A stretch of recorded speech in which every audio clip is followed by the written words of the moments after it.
Have you ever wondered why some people seem to walk through life with peace and ease, while others struggle at every turn? Is it just luck, or something deeper? The Buddha taught, everything we experience is the fruit of seeds we've planted, knowingly or not. Every thought, word, and action is a seed, and sooner or later, it bears fruit. If you're suffering now, it doesn't mean you're doomed.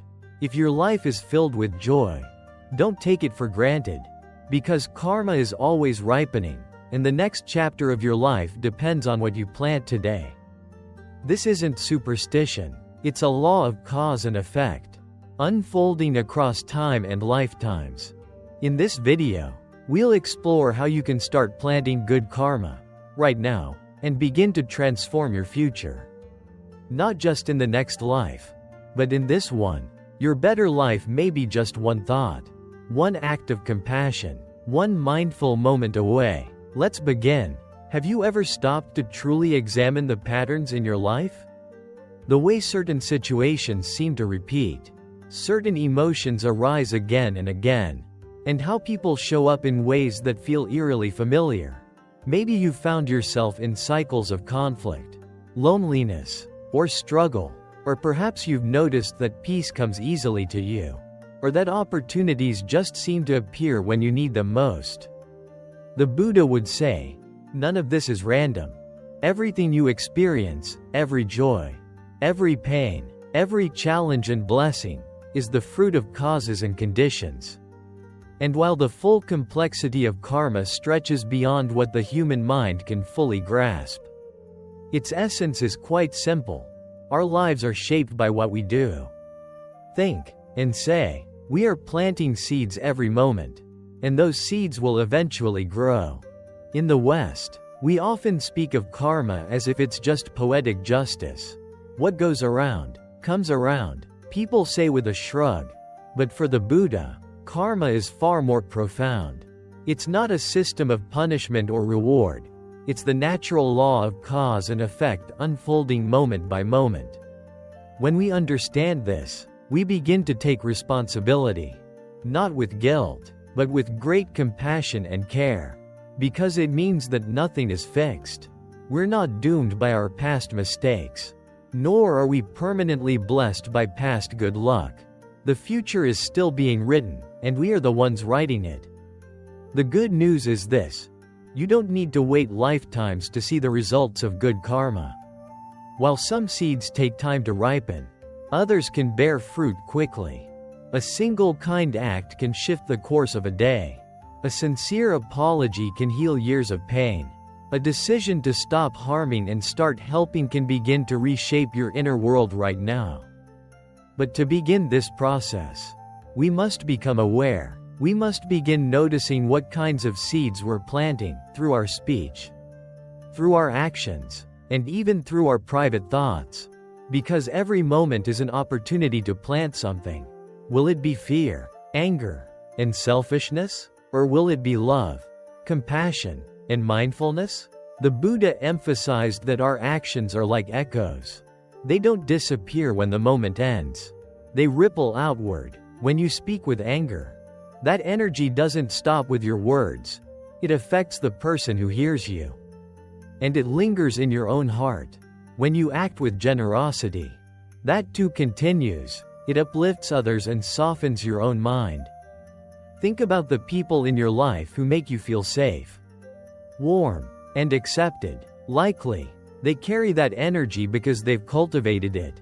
They've practiced it, perhaps not in a formal Buddhist way, but in everyday acts of kindness, honesty, and care. That is good karma in action. And it's available to all of us. You don't need to be a monk. You don't need to shave your head or leave your job or renounce the world. You only need to begin with intention. Ask yourself, what kind of world do I want to live in? What kind of person do I want to become? If the answer is a peaceful world, a kind world, a meaningful life, then start sowing those seeds in your actions today. There is a simple practice from the Buddha's teachings called right intention. It means that before we act, we pause and ask ourselves, Is this motivated by love or by fear? By compassion or by ego? That pause alone can transform a moment. Because in that space of awareness, we have the freedom to choose. Even if you've spent years doing harm, to yourself or others, it's not too late. The past is not you. The past is just a field of old seeds. Some will ripen, yes, but you don't have to keep planting the same ones. You can plant new seeds now. You can begin again. Let me share a story that illustrates this beautifully. In the time of the Buddha, there was a murderer named Angulimala. He had killed many, lived a life of violence, and was feared by all. But when he encountered the Buddha, who met him not with judgment, but with unwavering compassion, his heart changed. He renounced his old ways and became a monk. People doubted him, feared him, but he persisted, and the karma he created through sincere practice transformed not only his own mind, but the lives of those around him. This is not just a legend. It is a reflection of what becomes possible when even the darkest karma meets the light of wisdom and effort. You see, karma isn't just about what we've done. It's about what we're doing now. In this moment, as you listen, you are planting karma. Listening deeply is a karmic act. Letting this teaching touch your heart is a karmic act. Even your curiosity, the longing in your heart to understand and grow, is a karmic seed with great potential. So don't underestimate the small things. Every gentle breath, every patient word, every honest act builds the inner field of your life. The Buddha often used the image of a garden. If you want to enjoy the fragrance of blooming flowers tomorrow, start watering the soil today. Pull out the weeds of anger, of craving, of ignorance, and plant seeds of generosity, patience, and understanding. This is not wishful thinking. This is practice. It's not always easy, and the fruits are not always immediate, but they are certain. Like sunlight melting frost, karma gradually warms and transforms the field of our experience. And here's a profound truth. Even your suffering can become fertile ground. If you're going through hardship, don't turn away. Look deeply. What can you learn? What habits can you release? What wisdom is trying to emerge? The pain we carry doesn't need to be wasted. It can be compost for compassion. So let this be the start, not just of a teaching, but of a new way of living. One where you become conscious of what you're planting. One where you trust that every good intention, every mindful act, makes a difference. We'll explore more in the next part, including the subtle ways we unknowingly create suffering and how to reverse those patterns. But for now, just remember this. You're always planting. The question is, what do you want to grow? If every moment is a seed, then every pattern in our life is a harvest. Let's reflect more deeply on that. We often look at our present difficulties as something unfair, as if life is happening to us without our consent. But the Buddha asks us to turn the question around, not, why is this happening to me? But, what is this showing me about the seeds I've planted, consciously or unconsciously? It takes humility and courage to see suffering this way. Not as punishment, but as information, as feedback, as an invitation to awaken. Most of us don't intentionally create suffering. No one wakes up and says, "Today I want to be miserable." And yet, suffering still arises, within us and around us. Why? Because so much of our karma is created not through one big decision, but through 1,000 tiny choices made on autopilot. A harsh tone of voice, a snap judgment, a moment of selfishness. These aren't evil acts, but they accumulate, like drops of ink in a glass of water. Over time, they color the whole. The Buddha taught that these habitual tendencies, what he called latent defilements, are what keep us spinning in cycles of pain. Greed, hatred, and delusion are not abstract concepts. They live in the way we crave validation, the way we lash out when we feel threatened, the way we cling to our views and blame others for our unhappiness. You might notice this in relationships. Perhaps you've had the experience of the same kind of conflict showing up again and again, even with different people. Or maybe you've found yourself attracting similar types of partners or friends, those who echo old wounds. From a karmic perspective, this is not coincidence. It's repetition, not because you deserve to suffer, but because the energy we put out tends to draw in its mirror. But here's the liberating truth. Once we recognize a pattern, we can change it. Let's take an example. Imagine someone who, from a young age, learned to shut down their emotions to survive in a household where vulnerability wasn't safe. That's a karmic habit. Later in life, this person might unconsciously push away intimacy, avoid real connection, and struggle with loneliness. The suffering seems external. Why doesn't anyone love me? But the root lies within a seed that was planted long ago, the belief that feeling is dangerous. Now, this isn't about blame. Karma isn't saying, it's your fault. Karma says, it's your pattern, and you have the power to shift it. In Buddhist practice, awareness is the first and most essential step in healing karma. When we see clearly what we're doing, we interrupt the cycle. We create a gap, and in that gap, freedom becomes possible. That's why mindfulness is such a powerful tool. It's not just about being calm, it's about being awake. When you're mindful, you start noticing how your choices are shaping your experience. You catch yourself in the act of reacting, and you pause. That pause is where karma can be rewritten. For example, let's say someone criticizes you. Your habitual reaction might be defensiveness or anger. But if you take a breath and observe what's arising, tightness in the chest, heat in the face, thoughts of retaliation, you might choose not to feed it. You might respond with curiosity instead of hostility. That single shift may not seem like much, but energetically, it's massive. It's a new seed, one that leads to a different kind of future. This is how karma is transformed, not through grand gestures, but through steady, conscious presence. The Buddha was clear: suffering exists, but it has a cause, and anything that has a cause can be uncaused. That's the power of spiritual practice. We're not doomed to repeat the past.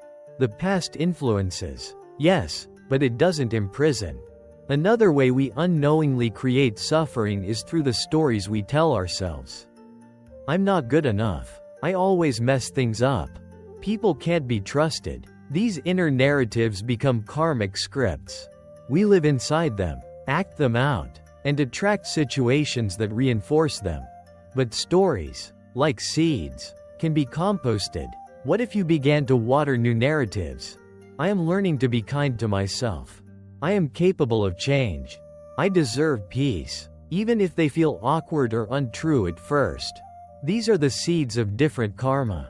Spoken with sincerity and repeated with care, they start to shift the soil of your life. Let's pause here and reflect. What patterns are you repeating? Perhaps unknowingly? What kind of thoughts, emotions, or behaviors are you planting each day? You don't need to analyze every detail. Just notice. Begin to watch with gentle attention. And then ask, what do I want to plant instead? Maybe you want to grow patience. Then your task is not to force patience into existence, but to create the conditions where it can flourish. That means choosing to stay a few seconds longer when you feel irritated. It means breathing when your child throws a tantrum instead of reacting with rage. It means forgiving yourself when you fall short and trying again tomorrow. That's karma in action.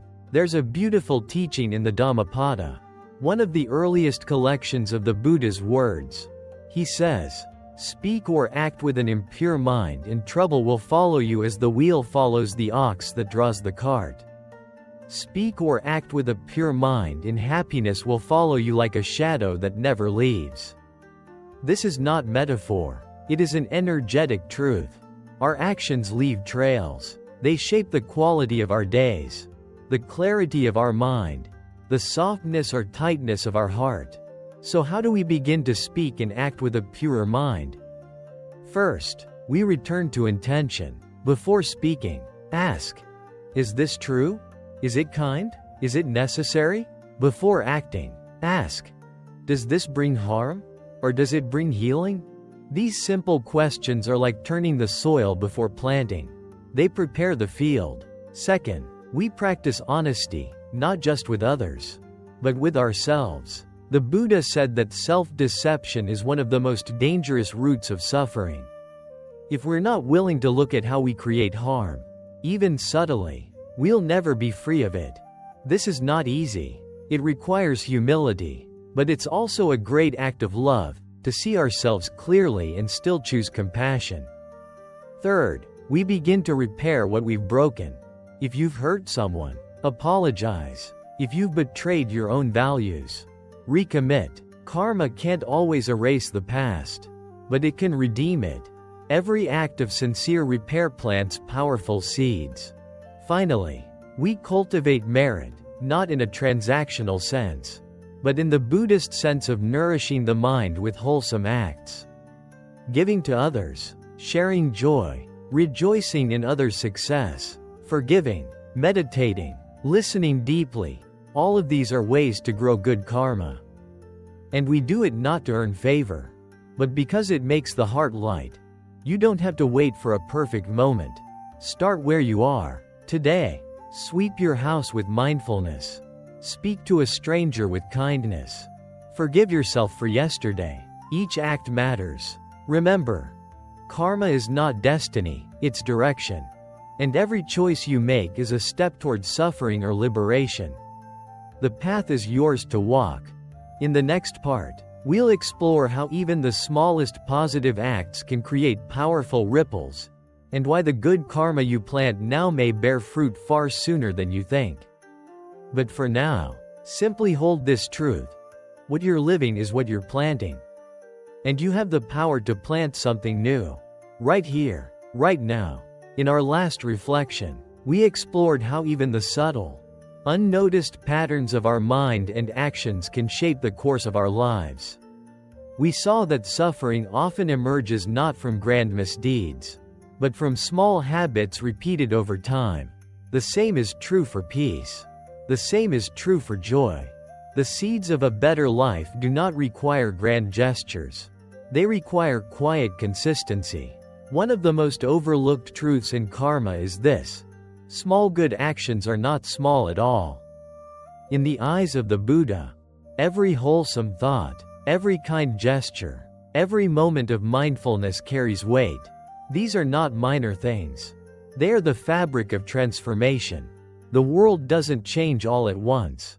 People don't change overnight, but every time you choose patience over frustration, compassion over judgment, generosity over greed, you are shifting the entire course of your karmic stream. There's a story in the Buddhist tradition of a woman who came to the Buddha in deep grief after losing her only child. She was devastated. Her suffering was unbearable. She asked the Buddha to bring her child back to life. Instead of dismissing her, the Buddha gently told her that he could do it, but only if she could find a single household in the village that had never known death. So she went, from door to door, asking each family, "Has anyone in this house ever died?" And at every home, she heard stories of loss, of sorrow, of loved ones gone. Slowly, something shifted in her. Her grief did not disappear, but it transformed. She saw she was not alone. She returned to the Buddha, not with the child she had lost, but with a new understanding that suffering touches all, and that compassion connects us through it. This story teaches us that even in the face of great sorrow, there is a path forward, and it often begins with the simplest actions: listening to others, opening the heart, seeing clearly. These are good karma. You don't need to fix the whole world to plant seeds of healing. You only need to begin where you are. Hold the door open, offer a kind word, forgive someone silently in your heart, refrain from gossip, choose to speak gently, let someone merge into traffic, share your food, sit in silence with someone who is hurting. These may seem like nothing, But they are not nothing. They are powerful acts. They are the daily bricks of a life lived in alignment with the Dharma. And they build merit, not just for your future life, but for your state of mind right now. The Buddha once said that a single drop of water, falling consistently, can fill a vast pot. It is not the size of the drop, but the steadiness of the fall. In the same way, a single good act, done again and again, fills the vessel of your heart until it overflows with joy.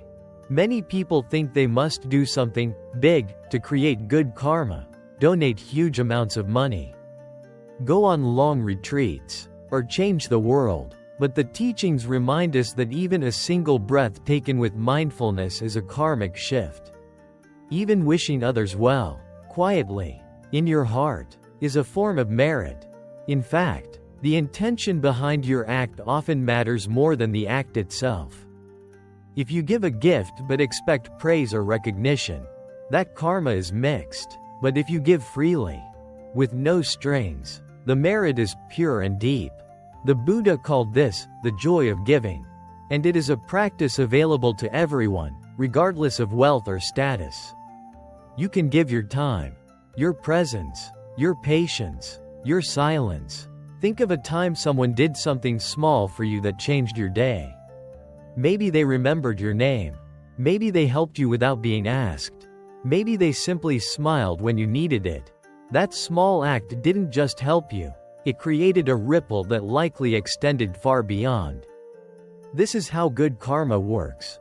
It multiplies, not in some magical, exaggerated way, but in a very human, observable way. You receive kindness, and it softens your heart, so you pass it on. And the one who receives your kindness does the same. This ripple may travel far beyond what any of you will ever see. There's also the ripple within. Every time you choose to do good, you strengthen your own capacity for goodness. You become more sensitive to the needs of others, more attuned to the present moment, more in harmony with yourself. That inner alignment is one of the most precious fruits of good karma. So what kind of small acts matter? Start with awareness. Begin your day with a conscious breath. Offer gratitude before your meal. Pay attention when someone speaks to you. Set an intention not to harm, not to rush, not to judge. And when you fail, as you will, begin again. Beginning again is also a karmic act. It says, I believe I can change. I am not trapped by yesterday. In Buddhist practice, there is a beautiful emphasis on renewing intention. We don't assume that one decision to be kind will carry us forever. Instead, we return to it each day, like lighting a lamp in the dark, over and over. With love, you can also dedicate your actions. This is a profound way to multiply their merit. When you do something good, silently say, may this act bring benefit to all beings. It takes 1 second, but it transforms a personal act into a universal offering. The karmic field responds. The Buddha said that merit dedicated to others does not decrease your own. In fact, it increases it, because your mind opens, expands, lets go of grasping, and a mind that lets go is a mind that is free. Let's take another example. Imagine you're standing in line, and someone cuts in front of you. Your first reaction might be anger or irritation. You might want to scold them. But then you pause. You notice the surge in your body. You take a breath. You ask yourself, what will this moment plant? And maybe, just maybe, you choose to let it go. Not because you're weak, but because you're wise. That is a karmic act of tremendous power. You've just broken a chain of reactivity. You've planted peace instead of conflict. And your inner world, your own heart, feels lighter. This is what the practice offers us. The ability to respond rather than react. The ability to choose differently, even when others do not. And that choice, repeated over time, builds a new life. One of the great encouragements in Buddhist teachings is that no effort is ever wasted.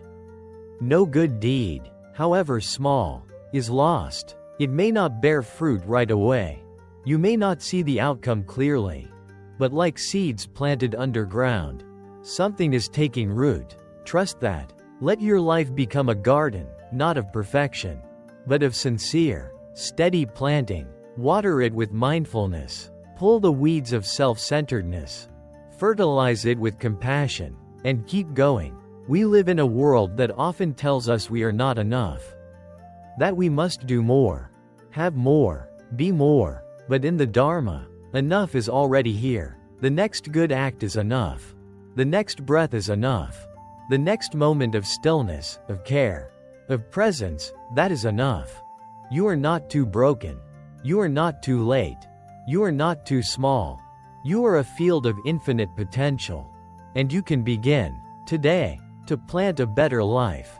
Not someday. Now.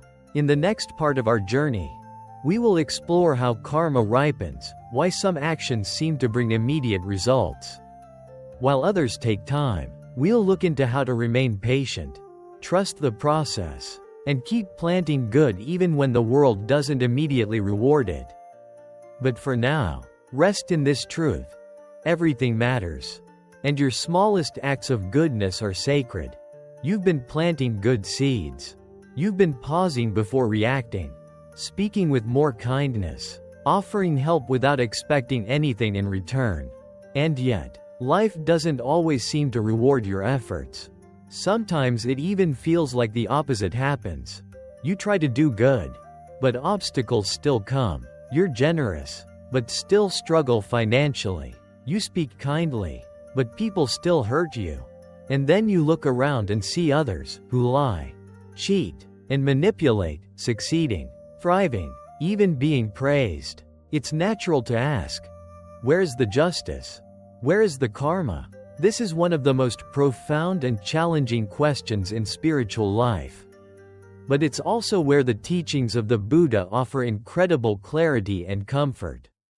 Karma is not a vending machine. You don't put in a coin of goodness and instantly receive a snack of happiness.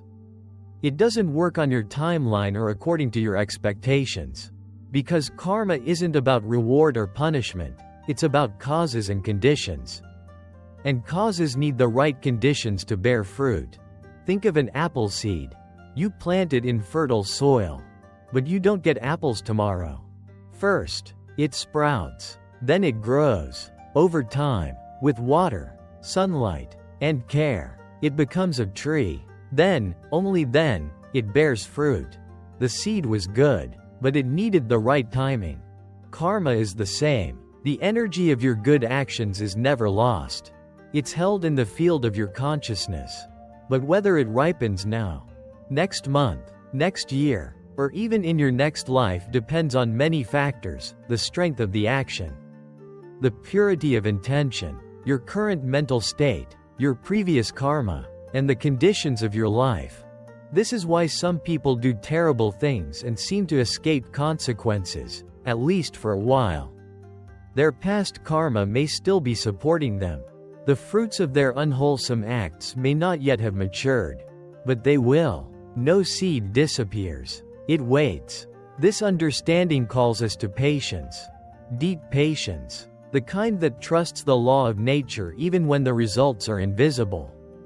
The Buddha was once asked by a student why certain people, despite doing good, still suffer, while others who act badly seem to live well. And he explained with a powerful analogy. Imagine throwing a handful of salt into a small cup of water.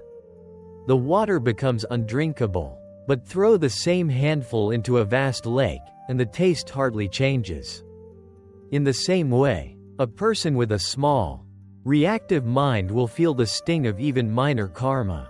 But someone who has cultivated a vast, stable heart, a mind filled with compassion and wisdom, can experience great difficulties with little disturbance. They have made their inner lake wide. So the question is not just what karma you've planted, but how vast is your mind? How strong is your practice? How deep is your patience? This is why the Dharma encourages us to not only do good, but to deepen our hearts. To expand our capacity. To make our minds like lakes, not cups. When you develop this inner spaciousness, life doesn't shake you so easily. You can endure hardship with grace. Not because you're avoiding the consequences of karma, but because you've strengthened your ability to hold it. And when good karma finally does ripen, when the apple tree bears fruit, it will nourish not only you, but everyone around you. Because you waited, you cultivated, you didn't give up. Here's another perspective that can help. Karma is not linear. You may help one person today, and the benefit may come back not from them, but from someone else entirely. You may plant seeds through your speech, and they may ripen as improved health. You may release someone from blame, and find that your mind suddenly becomes lighter, more focused, more joyful. This is how karma moves, not always directly, but always truthfully. Imagine waves spreading across a lake. One act sends ripples far and wide. You might not see where they go, but they move, they touch, they return. So when you feel like giving up, when kindness feels ignored, when generosity feels thankless, when patience feels wasted, remember this: nothing you do is ever lost. The field remembers, the stream carries it forward. There's a traditional teaching in Buddhism that says, if you want to know your past karma, look at your life now. If you want to know your future karma, look at your mind now. This is powerful, because it means we're not trapped by what we've done. We are shaping what comes next by how we live today. Even when old karma ripens painfully, your current response plants new seeds.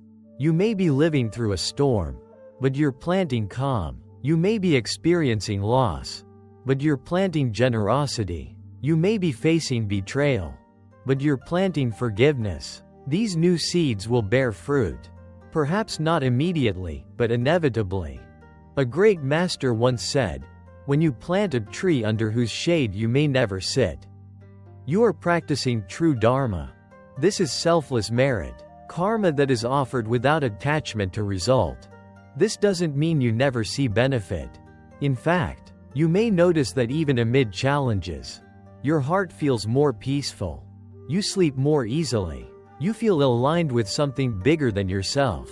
That's karma ripening too. And yes, sometimes the fruit comes quickly.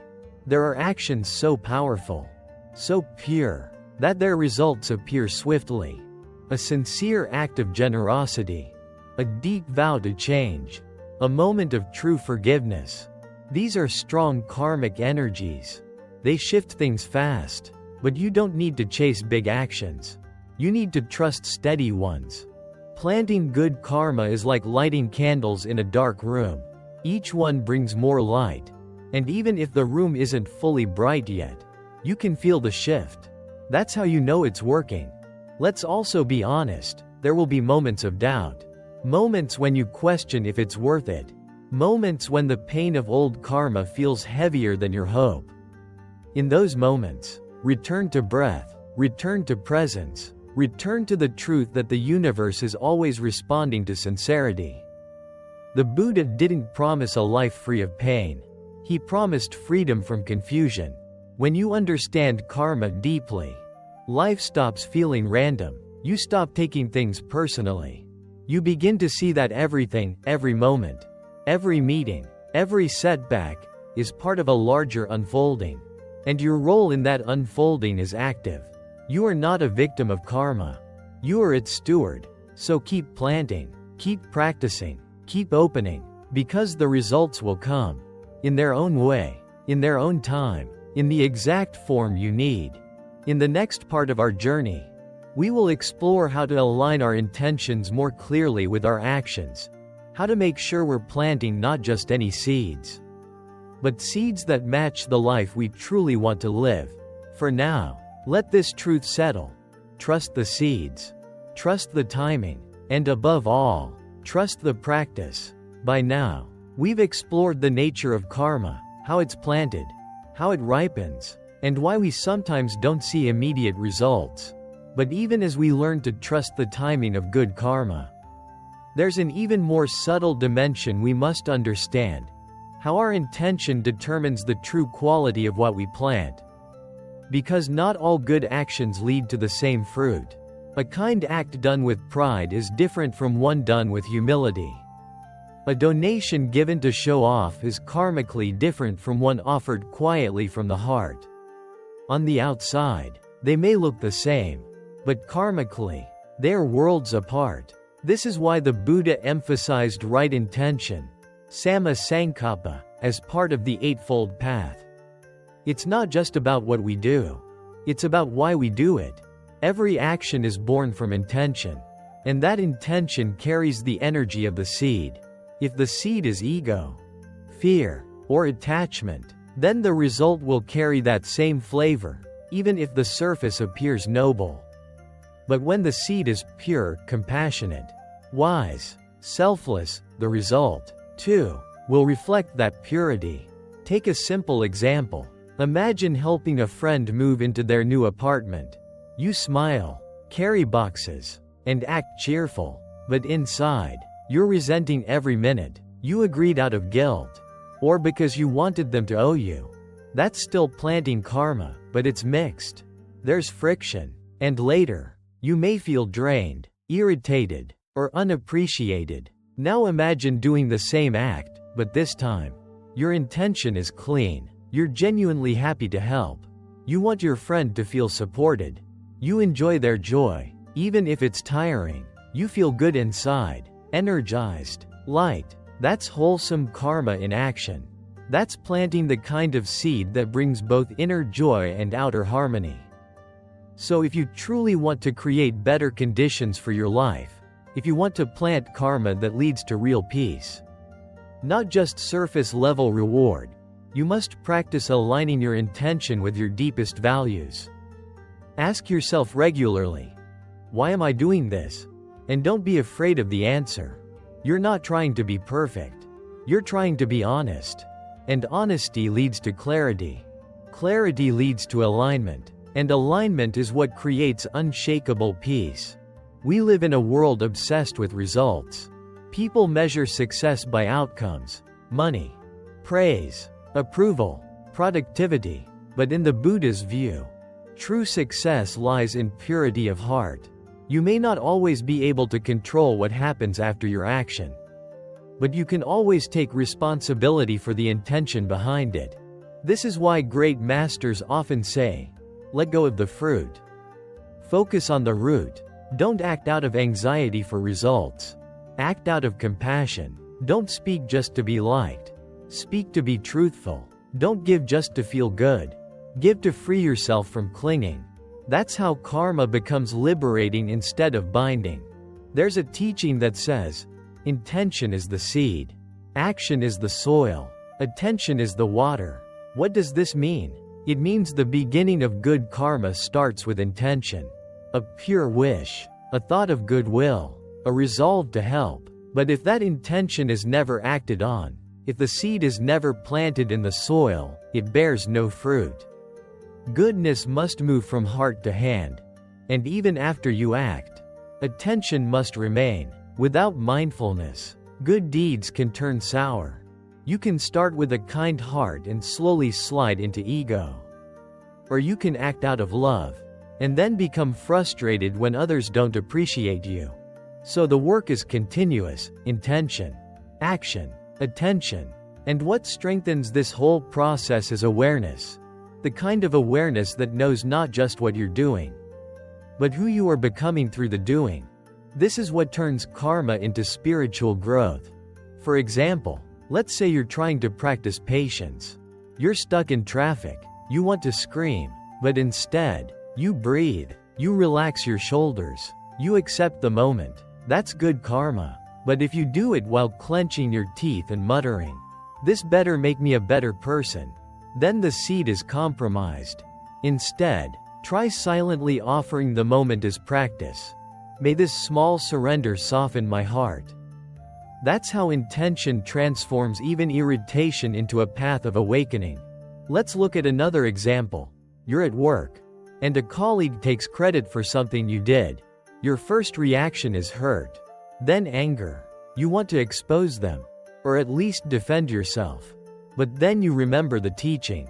You pause, you reflect, If I respond with ego, I plant seeds of more conflict. But if I respond with grace, I plant peace. So you choose to speak gently, or maybe not speak at all, and let the situation unfold.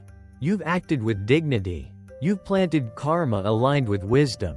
The outer outcome may still be messy, but your inner world remains intact. That is the true fruit of practice. And over time, these inner victories build strength. You may not see it on the outside right away, but your heart becomes more steady.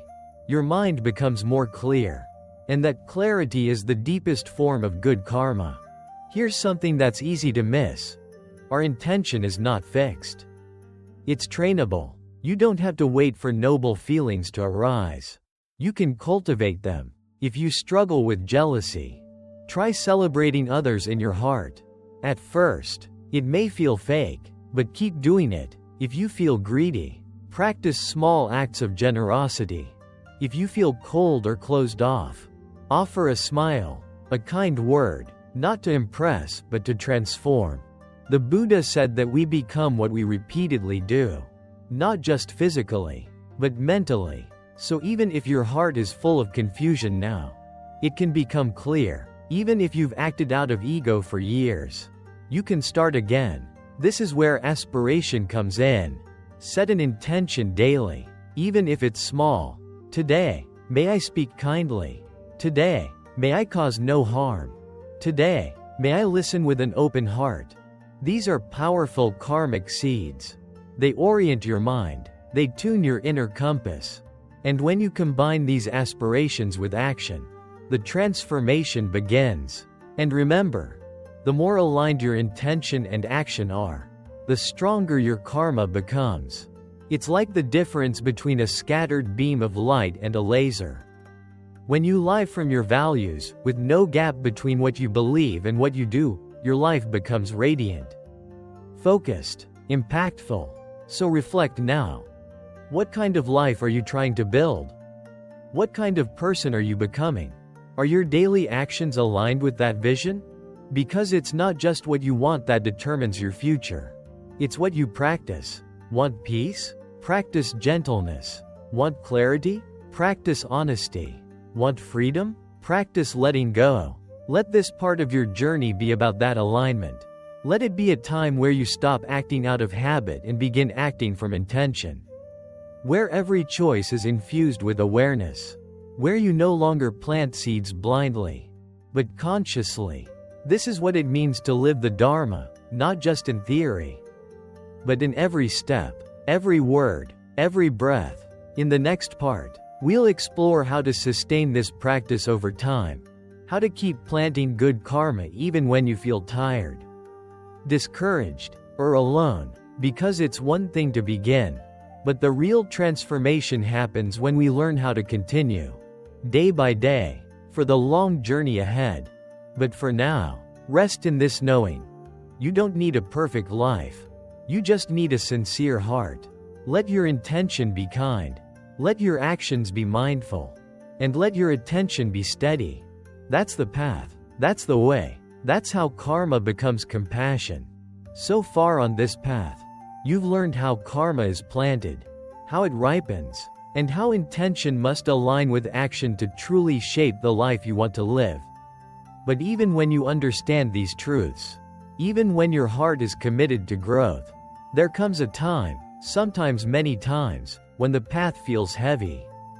When motivation fades, when kindness feels unnoticed, when the world around you seems chaotic, selfish, or cruel, and your own small goodness feels like a whisper in a storm. So the question becomes, how do you stay steady? How do you keep planting good karma when you feel tired, discouraged, or unseen? The Buddha never promised that the spiritual path would be easy. In fact, he called it a practice, not a belief, not a performance, a practice, which means we do it again and again, not because it's always inspiring, but because it's always necessary. And this is the first key to sustaining good karma: commitment over feeling. If you only act kindly when you feel kind, you will plant seeds inconsistently.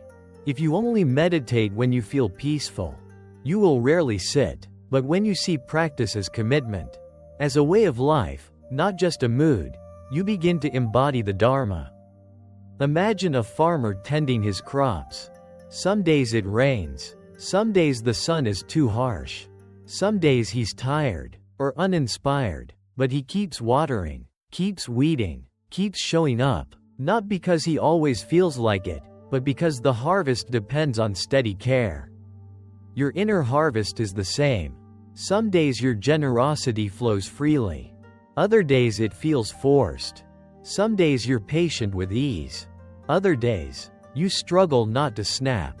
That's not failure. That's practice. And each time you return, each time you begin again, you deepen the roots of good karma. But beyond discipline, you also need nourishment. Just as a plant needs sunlight and water, your practice needs support. You can't grow in isolation. This is why the Buddha emphasized the importance of spiritual friendship, kalyana mitta. People who remind you of your deeper values. People who reflect your highest intentions.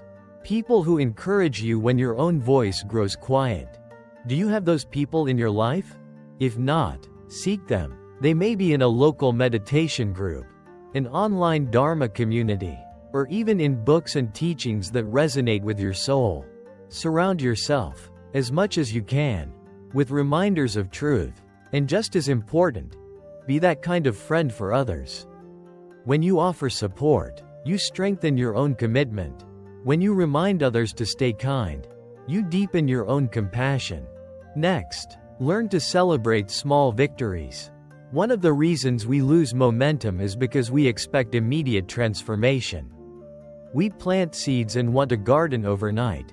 But growth is subtle. Change is gradual. So notice when you pause before reacting. When you forgive a little faster. When you listen more fully. These are not small. These are miracles. And they matter. Each one is proof that your practice is alive. That your karma is shifting. That you are becoming more free. Even if it's quiet. Even if no one sees. Another key to staying steady is to reframe struggle. Often, when people hit a wall in their practice, they think something is wrong. They assume they've failed. But in truth, difficulty is a sign that you're growing. If your practice never challenged you, it would mean you're not changing. When you start to observe your anger instead of act it out, it will feel uncomfortable. When you try to forgive someone who hurt you deeply, your mind will resist. When you begin to let go of ego, fear may arise. This is not failure. This is friction. And friction is the heat that transforms. Think of it like this. Gold is refined in fire. So are you. But what if you fall back into old patterns? What if you lose your way? Then you begin again. The Buddha taught that the most important moment is the moment you realize you've strayed. That's the doorway back to awareness. Back to the path. You don't need to be perfect. You just need to be sincere. There's an old saying, fall down 7 times. Get up 8. In Dharma practice, that's not weakness. That's strength. And each time you rise, your commitment deepens. Not just because you want results, but because you remember who you truly are beneath the conditioning, beneath the doubt, beneath the exhaustion. You are not your fatigue. You are not your frustration. You are the one who sees it all and chooses love anyway. Another powerful tool to sustain good karma is gratitude. Gratitude is not just for pleasant things. It's a way of remembering the blessings in every moment, even the hard ones.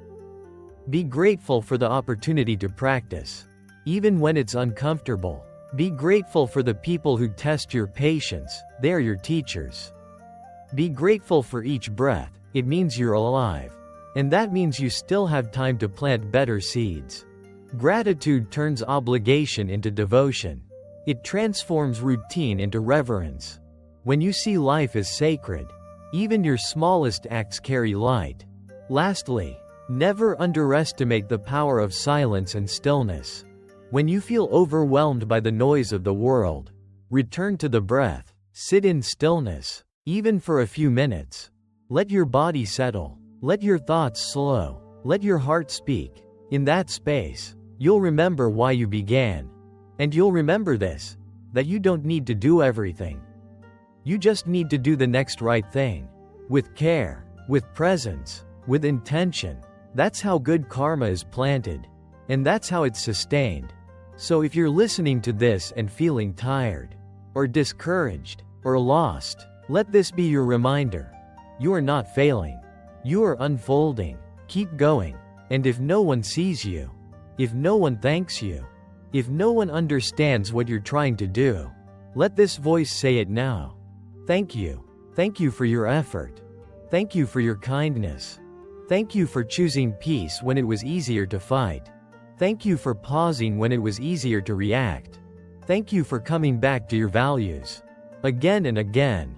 The world may never reward you for it, but your heart will. Your karma will.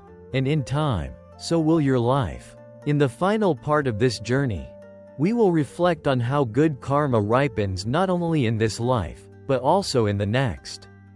We'll explore how the momentum you create now becomes the path you walk after death. And why planting seeds today is the greatest gift you can give your future self. But for now, let this truth rest in your soul. You are already on the path. You are already enough. Just keep walking, one kind step at a time. As we come to this final part of our journey, let's return to the deepest question behind everything we've explored so far.